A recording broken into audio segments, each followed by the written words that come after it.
Hello and welcome to Wrestling Trope Alert, the channel where we analyze professional wrestling. If this is your first time here, help the channel by clicking the subscribe button. Today we are going to delve into the mind of Vince McMahon as he announces the arrival of the NWO. Vince McMahon was in January 2002 involved in a rivalry with Ric Flair for full control of the WWE. This was soon after the ending of the Invasion storyline, a storyline in which Vince McMahon's own children, Shane and Stephanie McMahon, led the remnants of now defunct promotions WCW and ECW in battle against the mighty WWE. Ric Flair would pick up the scraps from the Invasion storyline, and Flair would acquire 50% of the WWE's shares from the losers of the Invasion storyline. This is my ring, and you're standing in it, and I want an explanation. Woo! When Shane and Stephanie sold their stock to that consortium, woo! The consortium! Woo! The consortium! You don't mean... Woo! Wait a second. The consortium... The consortium was me, and now you and I, we're partners. Oh my God! Flair and McMahon are partners! And this would make Flair the owner of half the entire WWE. This of course would eventually lead to conflict with Vince McMahon, who owned the other 50% of the WWE, and their disagreements on the way to run the WWE would turn into a rivalry between both men, and they would wrestle a match at the 2002 Royal Rumble. Side note, this wasn't the end of their feud however. Their feud carried all the way to June 6 months later when McMahon and Flair had a match on the main event of Monday Night Raw, which saw McMahon come out victorious and become the sole owner of the WWE. But that's a story for another day. Back to the Royal Rumble, Vince McMahon would lose his battle with Flair, but their war continued. Vince McMahon, who was not a very good loser, planned to take revenge on Flair with both men still retaining their half ownership of the WWE. Vince McMahon then comes up with a plan to destroy his company from within, and he plans to accomplish this by introducing 3 new members to the WWE's roster: Scott Hall, Kevin Nash, and Hulk Hogan, the NWO. The famous faction that for years bent the now closed company WCW to its knees, and the wrestling storyline that reigned supreme in the Monday Night Ratings war between the WWE and WCW. In this Flair and Vince McMahon storyline, McMahon starts to show signs of decreasing mental health, and believes that if he's not in full control of the WWE, then the WWE should cease to exist. This leads us to the focus of this video. On the January 24th episode of SmackDown, Vince McMahon is backstage staring at a mirror. Throughout the broadcast, McMahon would deliver some of his best acting performances ever, and a very rare glimpse into the mind of the man behind the Mr. McMahon character. McMahon's introduction of the NWO comes to us in a scene reminiscent of that famous scene from the movie Taxi Driver, starring Robert De Niro. And no, I'm not comparing De Niro to McMahon in their acting skills. De Niro obviously could run circles around Vince McMahon's acting skills, but this scene is a man staring at a mirror talking while his mind is ascending into madness. It is safe to say that probably Taxi Driver was an inspiration for this particular scene. But whereas De Niro played the lost man from the working class trying to find his purpose in society, McMahon plays the man who built a billion-dollar company, coming to terms with his loss of control of his company, and the eventual descent into madness as he tries to destroy his creation so no one else can have it.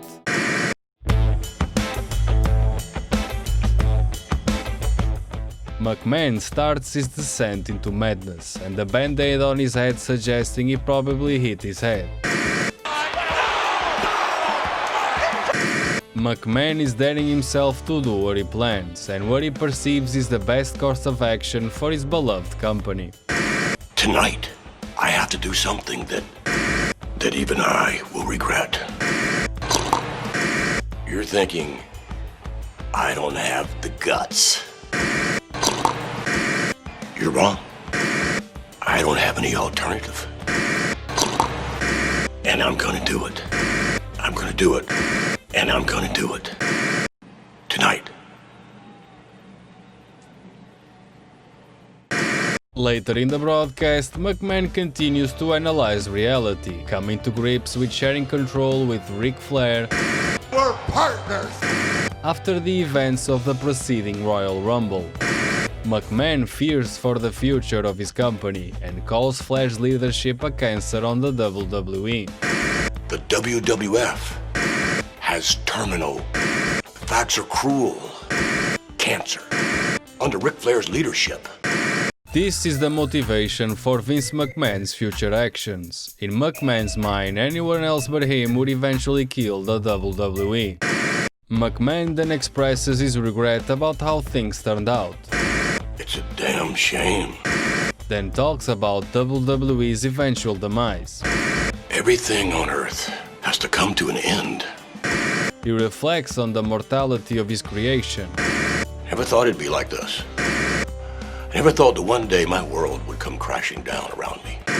I love you, Vince! You do, I love you back!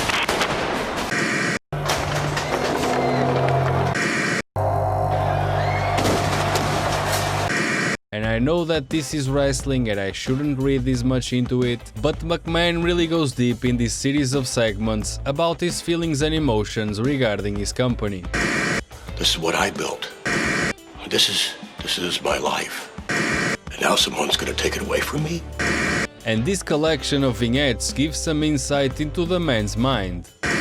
I did it all on my own. Nobody helped me. While this vignette might be pro wrestling bull, Vince McMahon's actions in real life give a lot of credence to what the Mr. McMahon character is saying here, because the WWE is Vince McMahon, and sometimes we get angry at the man for defending his company and the way certain storylines play out. The Lashley sisters! Blitz. To who? Hilarious. This is great. I love it. But this man sacrificed his entire life to build what he has. Vince McMahon put in the hard work. We haven't. Everything but the kids hawked, I think. You know, if that had not been a success, we wouldn't be sitting here today.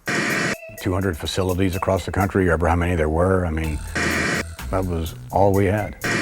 Triple H on the 2006 McMahon DVD even says that Vince McMahon is so focused on his work that he really doesn't enjoy his success. He and I have had this conversation before. He doesn't enjoy his success. I sometimes feel sorry for him because he can't enjoy winning. And that's what makes this vignette so great. In early 2002, McMahon, via backstage vignette, was forced to enact his deepest fear, losing his life work, the WWE. I did it all on my own. Nobody helped me. We as fans have to come to terms with the realization that Vince McMahon puts the well-being of his company in front of everything else. And I really mean that.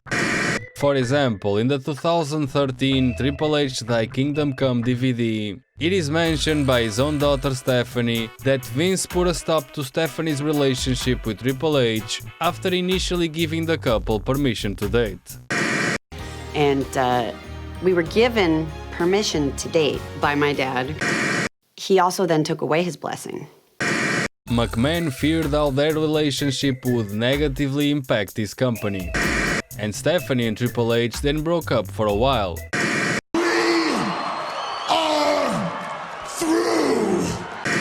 But eventually their love was too great for Vince to contain, and Vince McMahon then authorized their relationship.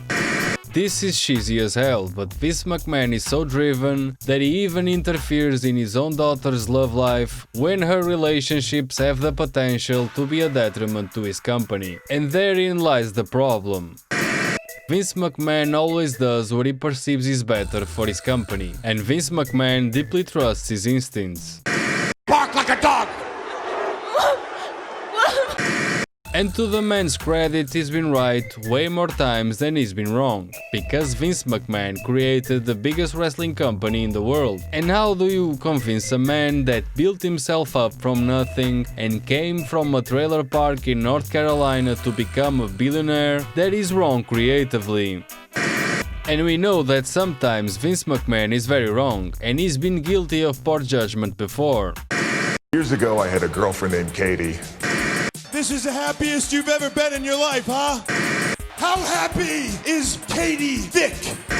Oh, this is raw, baby. Let's see the tape. Why are you doing this? This is not for the squeamish. Roll the footage. I really did. I screwed your brains out. It's nice to finally meet you after all this time. What the hell was that? Is he crazy? That one, for my own personal taste, did not entertain me, and I thought that one was too over the top. What sick freak thought of that? Katie Vick, I liked it.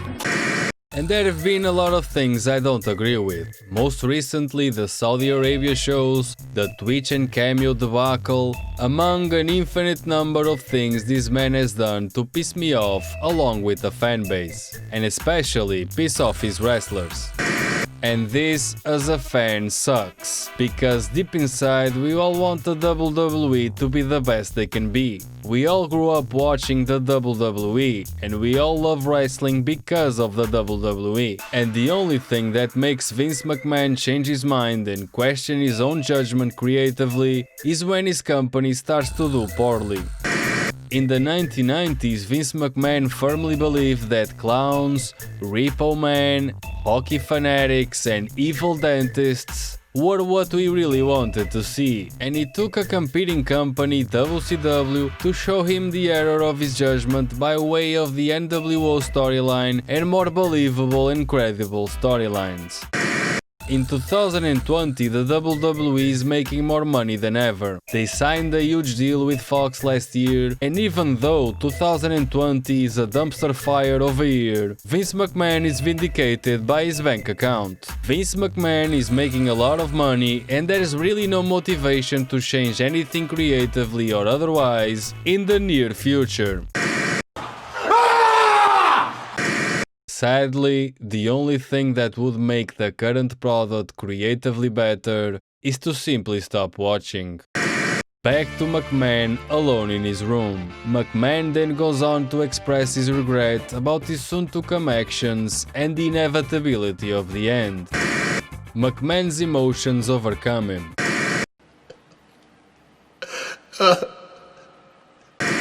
And this might be the only time that we see McMahon in this vulnerable state, crying in despair as he comes to accept that he has to kill what he created.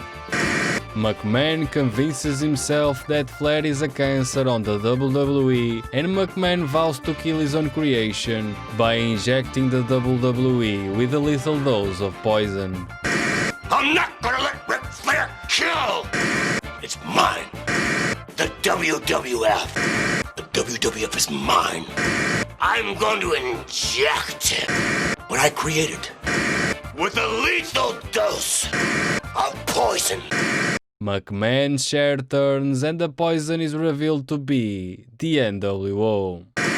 Unfortunately, great moments of storytelling in the WWE like this one are a very rare occurrence. Sometimes the WWE gets these great creative ideas but then fails miserably when trying to execute them. This was the story of the man who created the greatest wrestling company ever and then tried to kill it after he lost control. But sadly, then the bell rang. This iteration of the NWO was portrayed as three men wearing t-shirts and nothing else really. And eventually, after Hogan wrestled The Rock and went back to the familiar yellow tights, and Scott Hall left the WWE, the NWO was left dead in water. And even then, they didn't kill it. Thank you for watching this deeply introspective analysis of a silly wrestling promo from 20 years ago.